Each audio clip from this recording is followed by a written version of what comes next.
anak-anak, apa kabar? Semoga kalian selalu semangat dan selalu sehat ya.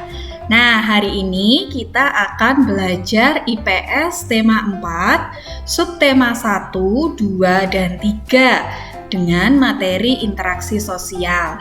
Nah, di tema sebelumnya kita juga sudah belajar tentang interaksi sosial. Namun, di tema 4 ini, materi tentang interaksi sosial ini lebih lengkap daripada di tema sebelumnya.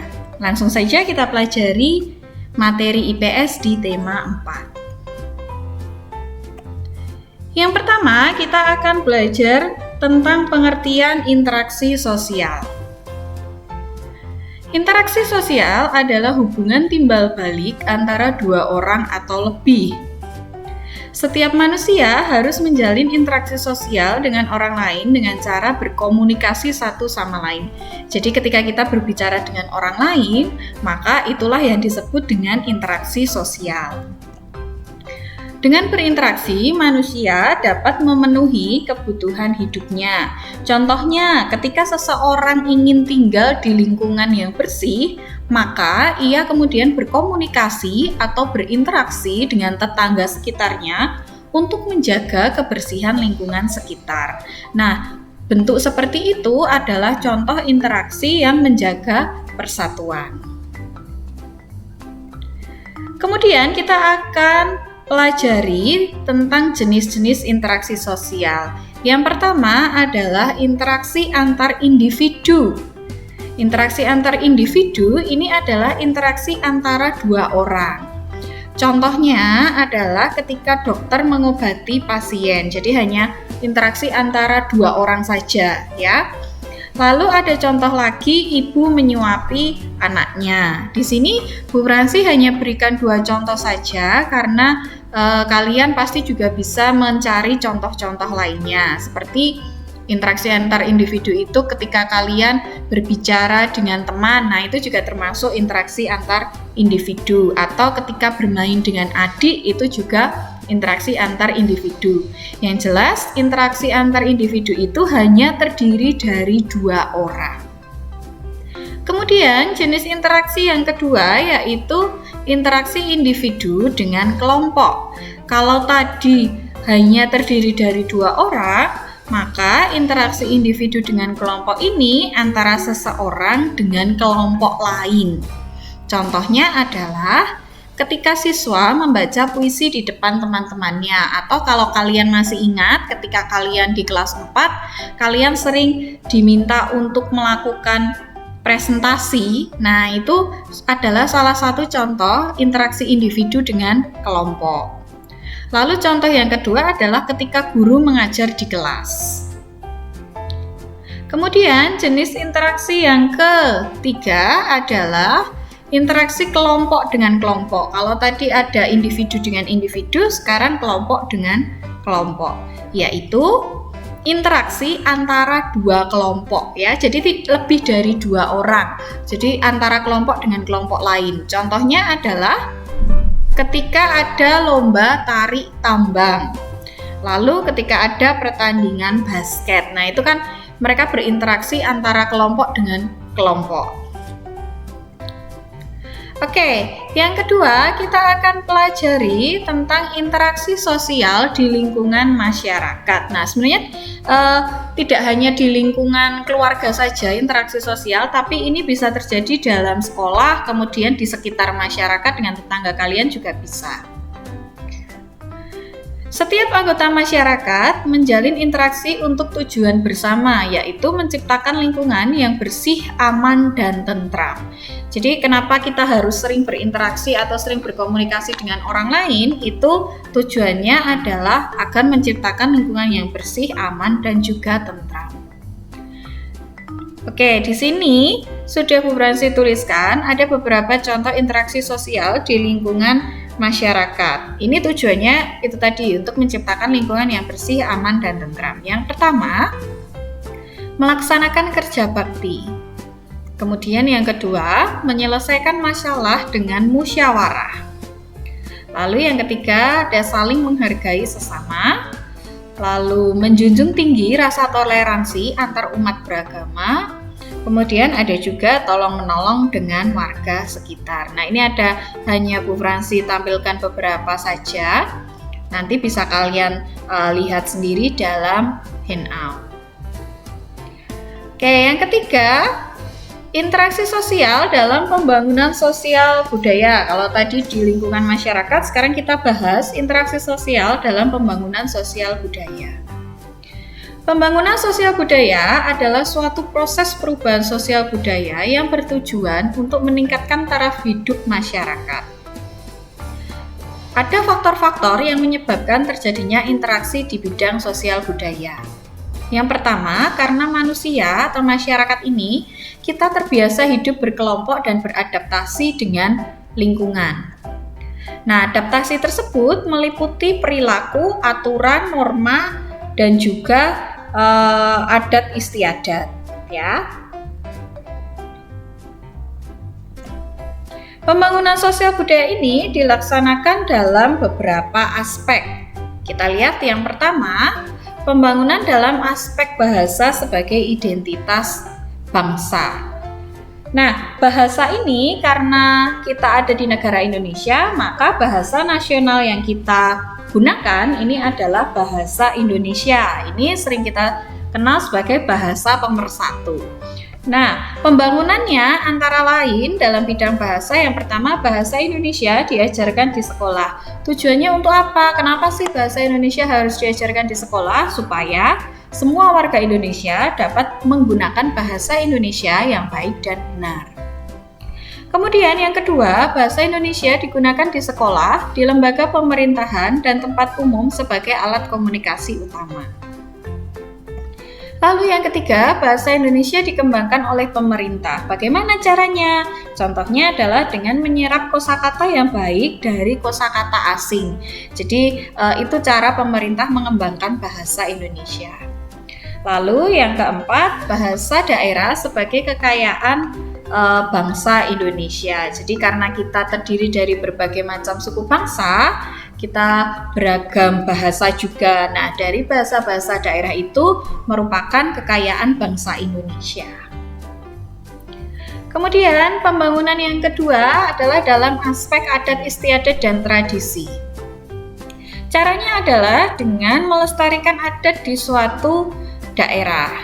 Ini pasti juga sering kalian dengar bagaimana cara melestarikannya, kalian pasti juga sudah tahu. Lalu yang kedua, melaksanakan norma-norma yang terdapat dalam suatu adat istiadat. Contohnya adalah seperti warga masyarakat yang lebih muda seperti kalian ketika di lingkungan masyarakat, dengan tetangga, di sekolah, ataupun dengan keluarga yang lebih muda seharusnya menghormati yang lebih tua. Nah, dengan melaksanakan norma-norma tersebut, maka kita dapat diterima sebagai warga yang baik. Kemudian yang ketiga adalah pembangunan bahasa dalam aspek interaksi dengan alam. Pembangunannya yaitu adalah dengan cara mengolah sumber daya alam dan juga membangun sarana prasarana untuk masyarakat dengan tetap memperhatikan dampak lingkungan agar lingkungan tidak rusak. Nah, boleh kita mengolah sumber daya alam yang ada di sekitar kita, tetapi jangan lupa kita harus tetap memperhatikan dampak-dampak lingkungan supaya tidak rusak ya. Jadi tetap memperhatikan lingkungan sekitar. Contohnya sekolah kita SD Bagri Gondolayu sedang membangun gerbang depan. Jadi gerbang depan itu akan direnovasi. Nah, di situ dalam pembangunan gerbang depan itu kita mengharuskan menebang pohon yang ada di depan sekolah kita. Nah, agar dampak lingkungannya tidak rusak, lingkungan di sekitar kita tidak rusak, maka kita SD Bagri Gondolayu wajib mengganti pohon tersebut ya. Jadi yang ditebang misalkan ada 3 atau 6, kita wajib mengganti pohon itu melebihi pohon yang ditebang oleh kita lalu diserahkan ke Dinas Lingkungan Hidup. Nah, itu salah satu caranya kita berinteraksi dengan alam agar lingkungan di sekitar kita tidak rusak. Oke, yang keempat kita bahas tentang interaksi sosial dalam bidang pendidikan. Nah, di sini sudah ada tabel, itu di handout juga sudah ada. Nanti bisa sambil kalian menyimak video pembelajaran ini, bisa kalian sambil menyimak handout juga. Nah, pendidikan ini dibagi menjadi 3, pendidikan formal, non-formal, dan juga informal. Kita bahas yang pertama terlebih dahulu, yaitu pendidikan formal. Nah, pendidikan formal ini adalah jalur pendidikan yang terstruktur dan berjenjang. Dimulai dari TK, SD, SMA, SD, SMP, SMA, dan juga perguruan tinggi. Nah, kalau kalian sekarang baru dalam jenjang SD. Nah, besok selepas kalian dari SD, kalian kemudian ke SMP, SMA, dan juga ke perguruan tinggi. Itu namanya pendidikan formal. Nah, yang kedua adalah pendidikan non-formal. Ini adalah jalur pendidikan yang bertujuan untuk melengkapi pendidikan formal. Contohnya adalah PAUD, ya, pendidikan anak usia dini, kemudian kursus musik, kursus menari, dan juga bimbingan belajar lainnya. Jadi ketika kalian sudah menempuh pendidikan formal, karena pendidikan formal ini di negara kita adalah wajib, ya, wajib diikuti. Nah, kalau pendidikan non formal ini tidak wajib. Ini tergantung minat masing-masing anak atau minat setiap orang. Jadi misal si A dia sudah menempuh pendidikan formal, kemudian dia masih ingin belajar di luar sekolah, maka dia kemudian mengikuti bimbingan belajar atau les di luar sekolah. Nah, les itu termasuk pendidikan non formal. Lalu yang ketiga ada pendidikan informal. Jalur pendidikan di lingkungan keluarga dan di lingkungan masyarakat yang berbentuk kegiatan secara mandiri. Contohnya adalah pendidikan dalam keluarga. Ini pendidikan informal ini sering kita temui dalam keluarga atau dalam lingkungan masyarakat sekitar. Jadi pendidikan informal ini lebih ke cara kalian belajar tentang sopan santun dan norma-norma yang ada dalam lingkungan sekitar. Kemudian dalam bidang pendidikan ini ada 4 macam interaksi. Ini sering kita lakukan bersama-sama ketika kita berada di dalam kelas, ya. Yang pertama, interaksi siswa dengan siswa. Ini kalian sudah sering melakukannya. Ketika kalian belajar di kelas, kemudian ada waktu istirahat. Nah, ketika istirahat itu kalian biasanya mengobrol dengan teman. Nah, itu namanya interaksi siswa dengan siswa. Lalu interaksi siswa dengan guru. Nah, ini biasanya ketika Bu Nita atau Bu Fransi mengajar di depan kelas, kemudian guru mengajukan pertanyaan, kemudian kalian sebagai murid, sebagai siswa, lalu menjawab pertanyaan yang diberikan oleh guru. Itu namanya interaksi siswa dengan guru. Kemudian interaksi siswa dengan sumber belajar. Nah, sumber belajar di sini itu ada berbagai macam. Di sini Bu Fransi contohkan adalah sumber belajar yang sering kita gunakan adalah buku dan handout. Nah, wujud interaksinya apa? Wujudnya ketika guru menjelaskan materi, kemudian siswa mendengarkan atau membaca buku yang digunakan untuk mengajar. Nah, contohnya seperti kita ini. Sumber belajar kalian untuk sementara ini berasal dari video-video yang Bu Fransi dan Bu Nita buat lalu diupload ke YouTube. Nah, ini kalian berinteraksi dengan sumber belajar, ya. Lalu yang keempat adalah interaksi siswa dengan lingkungan. Nah, ini contohnya seperti kalian pernah mengikuti outbound. Nah, itu kalian berinteraksi dengan lingkungan. Atau ketika kalian membersihkan taman ketika kita Jumat bersih. Nah, itu juga termasuk interaksi siswa dengan lingkungan. Baik, yang kelima yaitu interaksi dalam bidang ekonomi. Kebutuhan ekonomi meliputi pemenuhan sandang, pangan, dan papan. Sandang itu pakaian, pangan itu makanan, kemudian papan adalah tempat tinggal. Ya, kenapa setiap orang harus melaksanakan kebutuhan ekonomi? Karena kebutuhan ekonomi ini adalah kebutuhan dasar manusia. Dengan saling berinteraksi, manusia akan lebih mudah untuk memenuhi kebutuhan hidupnya. Contohnya adalah transaksi jual beli antara penjual dan pembeli bisa juga transaksi kebutuhan jasa. Nah, kalau transaksi jual beli antara penjual dan pembeli ini pasti kalian sudah sering melakukan ya. Contohnya ketika kalian jajan di kantin, nah itu antara penjual kemudian pembelinya kalian, atau ketika kalian ikut mama atau papa sedang berbelanja di supermarket atau di pasar, nah itu juga terjadi transaksi jual beli.